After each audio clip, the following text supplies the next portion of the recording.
दोस्तों ब्रेक के बाद स्वागत है आप सभी का आपके अपने खास और पसंदीदा शो मार्केट फर्स्ट में। दोस्तों करियर की बात कर रहे हैं हम, लेकिन उससे पहले चर्चा को शुरू करें, लेकिन उससे पहले हम आपको लिए चलते हैं सीधे ICFAI यूनिवर्सिटी, वहां का भी हमको विजिट कराते हैं कि आखिर वहां पर किस तरह का करियर सिलेक्शन आपके लिए तैयार है। हेलो फ्रेंड्स, मेरा नाम SK माथुर है। मैं ICFAI यूनिवर्सिटी जयपुर में रजिस्ट्रार हूँ। इस यूनिवर्सिटी की स्थापना सन 2011 में हुई थी और हम यहाँ पे इंजीनियरिंग, मैनेजमेंट और लॉ के प्रोग्राम्स रन करते हैं। जैसा कि आप जानते हैं, हर संस्थान का ये प्रयास रहता है कि वो अपनी तरफ से एजुकेशन की गुणवत्ता पे ध्यान दे और जो स्टूडेंट्स पास आउट हों वो एम्प्लॉयबल और डिप्लॉयबल स्टाफ हों, इंडस्ट्री रेडी हों और उनकी वो ऐसा प्रोडक्ट हो जो कि मार्केट में उनकी डिमांड हो। हमारा भी यही प्रयास है। परंतु जहां आज ग्लोबल सिनेरियो पूरी तरह से चेंज हो रहा है और हम ये देख रहे हैं कि मार्केट की रिक्वायरमेंट्स जो हैं वो हर गुज़रते समय के साथ में बदल रही हैं। आप सभी स्टूडेंट्स से ये अपेक्षित रहता है कि आप में डोमेन नॉलेज की कहीं कोई कमी नहीं हो। हर एम्प्लॉयर आप में ये एक्सपेक्ट करता है कि आपके पास डोमेन नॉलेज होगी, मगर सबके पास में यदि डोमेन नॉलेज होएगी तो ऐसा क्या आप में एक डिस्टिंक्ट एज होएगा जिसकी वजह से कि आपको कोई भी एम्प्लॉयर फेवरेबली कंसीडर करे और एम्प्लॉय करे। डेफिनेटली यहाँ पे सॉफ्ट स्किल्स की आवश्यकता पड़ती है और जब सॉफ्ट स्किल्स की आवश्यकता पड़ती है तो आप किस तरह से बोलते हैं, आप किस तरह से उठते हैं, किस तरह से बैठते हैं, किस तरह से आप किसी भी इंसान की बात को सुनते हैं, उस पर रेस्पॉन्स करते हैं।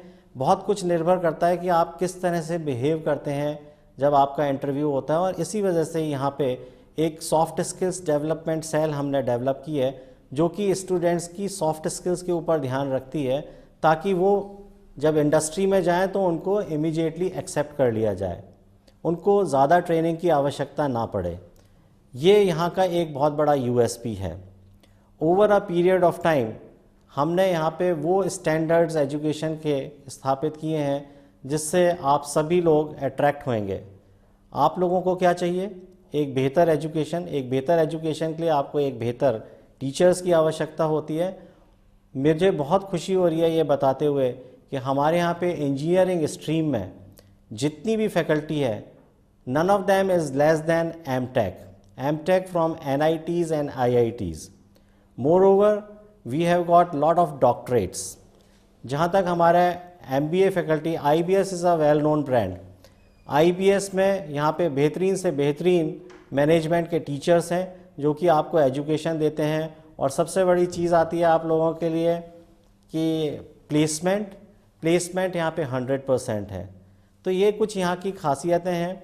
इको फ्रेंडली एनवायरनमेंट है, लश ग्रीन ग्राउंड है, 40 एकड़ का एरिया है जहाँ पे कि हमने अभी रिसेंटली सोलर प्लांट को स्थापित किया है जिसके ज़रिए कि हम लोगों को बिजली मिलती है। तो ये सारी यहाँ पे सुविधाएं उपलब्ध हैं। इंडोर आउटडोर फैसिलिटीज़ यहाँ पे अवेलेबल हैं आप सबके लिए।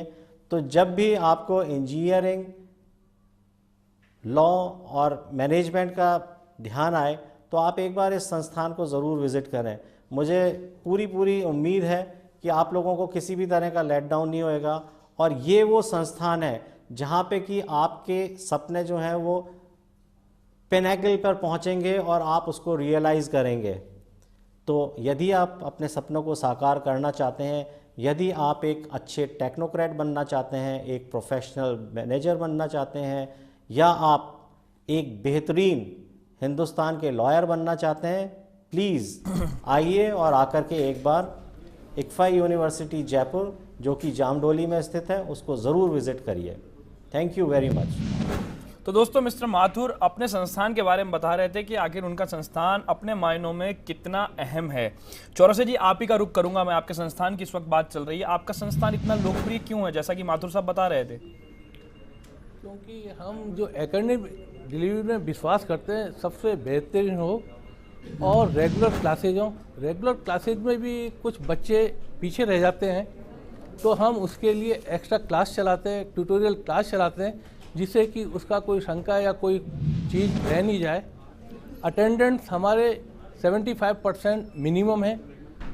बच्चों को हम कंटिन्यूस एंगेज रखते हैं, इसके लिए हमारे पास कंटिन्यूस एवल्यूशन सिस्टम है, जैसे monthly test, lab assignment, project work, seminars and semester examination. तो बच्चा हमारे संग पूरे ही सेमेस्टर में व्यस्त रहता है, उसका ध्यान इधर उधर नहीं जाता। और हमारा जो विश्वविद्यालय है वो 5 दिन का है, यानी 5 डेज ए वीक। 5 दिन उसको हम कसकर मेहनत कराते हैं और एक दिन वो अपनी कसर जो भी उसके कोर्स है वो रिवाइज कर ले, और जो एक बचा हुआ दिन है 2 में से वो अपने हिसाब से एंजॉय कर सकता है, अपने हिसाब से व्यतीत कर सकता है। और जब वो विश्वविद्यालय आता है नेक्स्ट वीक तो पूर्ण तैयार होकर आता है, अपना कोर्स ख़त्म करके, अपना एंजॉय करके, जिससे कि उसकी जो नेक्स्ट डे साइकिल है, नेक्स्ट डे वीक की जो शुरुआत है वो बहुत से बहुत अच्छी हो। इसी में हम विश्वास करते हैं और स्टूडेंट्स के जो भी प्रॉब्लम्स हो हम देखते हैं पूरी तरह से दूर हो। और हर स्टूडेंट के ऊपर हमने एक मेंटर लगा रखा है, फैकल्टी लगा रखी है जो स्टूडेंट पे विशेष ध्यान रखती है। लेकिन चौरसिया जी, आपका संस्थान लोकप्रिय तो है, इतना नाम देश में कैसे कमाया, देश विदेश में इतना नाम कैसे? हमारा ग्रुप जो है बहुत बड़ा ग्रुप है जो 1984 से है। आप अंदाजा लगाइए 11 विश्वविद्यालय एक ग्रुप के हों, 6 ऑटोनॉमस इंस्टीट्यूट हो, डिस्टेंट लर्निंग हो, लगभग आधे से ज़्यादा इंडिया में कवर हो, 37,000 हमारे एलुमनाई हों, तो हम अंदाज़ा लगाइए उसकी प्रसिद्धि तो हो ही जाएगी। और क्योंकि हमारी एकेडमिक डिलीवरी बहुत अच्छी है, प्लेसमेंट बहुत अच्छे हैं, 100% प्लेसमेंट हैं, सेमिनार और सॉफ्ट स्किल में हम उसको इतना तैयार कर देते हैं कि उसको जब भी वो विश्वविद्यालय से निकले उसको किसी प्रकार की दिक्कत नहीं हो। अपने जो भी लाइफ के चैलेंजेज हैं, सोसाइटी के चैलेंजेज हैं, वो अच्छी तरह से फेस कर सके और फ्यूचर लीडर बन सके। तो मेरे समझ में तो यही सब चीज़ें हैं जिससे कि हमारी प्रसिद्धि दिनों दिन बढ़ती जा रही है। राय सिंघानी जी, मैं आपका रुख करना चाहूँगा। आपकी जो यूनिवर्सिटी है या आपका जो कैंपस है उसके अंदर बच्चे सुरक्षित रहें, क्योंकि आज के ज़माने में बच्चों की सुरक्षा अपने आप में एक बड़ी और बड़ी बेहद चुनौती होती है। किस तरह के उपाय करते हैं आप उनकी सुरक्षा व्यवस्था के लिए? सुरक्षा के लिए हमारे पास जो हॉस्टल्स हैं वहाँ पर हमारे वार्डन्स बहुत अच्छे हैं, उनको पूरा केयर करते हैं। और साथ साथ में हमारे यहाँ पर जैसे गार्ड्स लगे हुए हैं, बच्चों को उस समय once they are inside campus में तो हम उनको आसानी से बाहर नहीं जाने देते हैं, उनको परमिशन लेनी पड़ती है बाहर जाने के लिए भी, उसके करने के लिए। साथ साथ में हमारे यहाँ पर मेंटर्स और मेंटीज की एक स्कीम चला रखी है हमने, जिसमें हर एक टीचर को हमने 5-7 मेंटीज दे रखे हैं या 10 भी दे रखे हैं, कहीं पर 2 भी है, डिपेंड करता है कि उस क्लास का स्ट्रेंथ कितना है।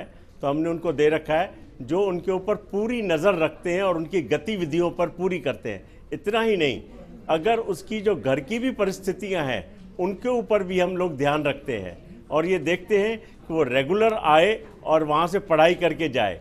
जैसे बच्चा आता है सुबह तो हमारे पास MIS सिस्टम बना हुआ है जिसमें उसकी अटेंडेंस चढ़ जाती है और उसके पेरेंट्स के पास मैसेज पहुंच जाता है कि आपका बच्चा आज कॉलेज में आया है या नहीं आया। तो इमीडिएटली वो रिएक्ट करता है उसके पेरेंट्स कि आज हमारा बच्चा तो यहाँ से गया था लेकिन वहाँ कैसे नहीं पहुँचा। तो फिर वो बैच काउंसलर से बात करता है और हम पता करते हैं कि क्या कभी भी ऐसे भी है कि वो कैंपस में आने के बाद फिर बाहर चला गया।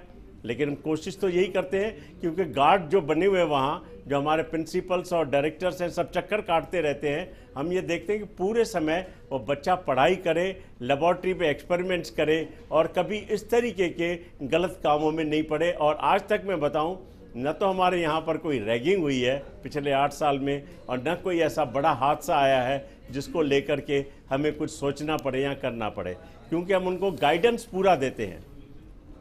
बिल्कुल। लवकेश जी, आपका रुख मैं करना चाहूँगा। आपके संस्थान के अंदर एक्सपर्ट का चयन करना वाकई एक बड़ी चुनौती होगी, किस तरह से एक्सपर्ट्स का चयन करते हैं आप?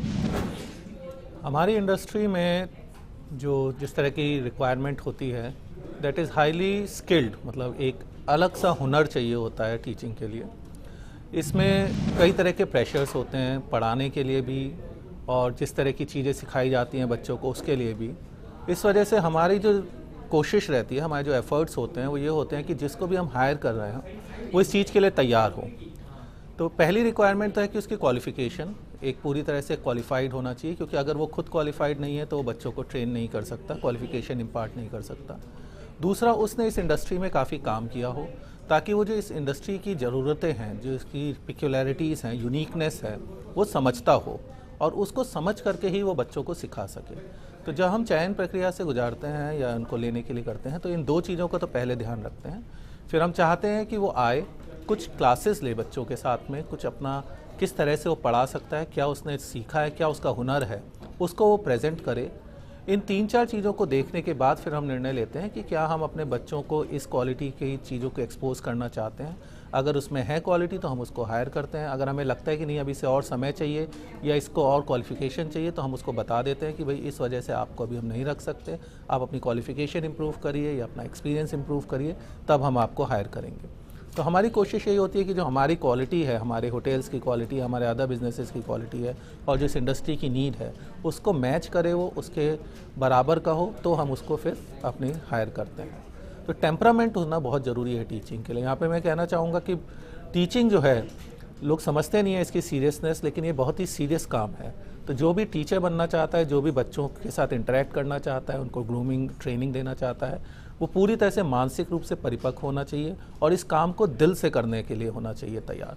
वो सिर्फ किसी और वजह से टीचिंग में ना आ रहा हो, इसलिए आ रहा है क्योंकि उसको टीचिंग करनी है और वो बच्चों के साथ में समय बिताना चाहता है और उसका पैशन है, तभी हम उसको हायर करते हैं। तो ये कुछ चीज़ें हैं जो मैं ध्यान रखता हूँ अपने हायरिंग के लिए। तो दोस्तों बिल्कुल चर्चा लगातार जारी रहेगी, क्योंकि आज की जो शिक्षा है वो बेहतर कल के लिए बहुत आवश्यक है। शायद श्रीवास्तव जी यही बात को दोहरा रहे थे। फिलहाल दोस्तों वक्त हो चला एक छोटे से ब्रेक का। ब्रेक के बाद वापस लौटेंगे और अपनी चर्चा को करेंगे वापस से शुरू। फिलहाल ब्रेक।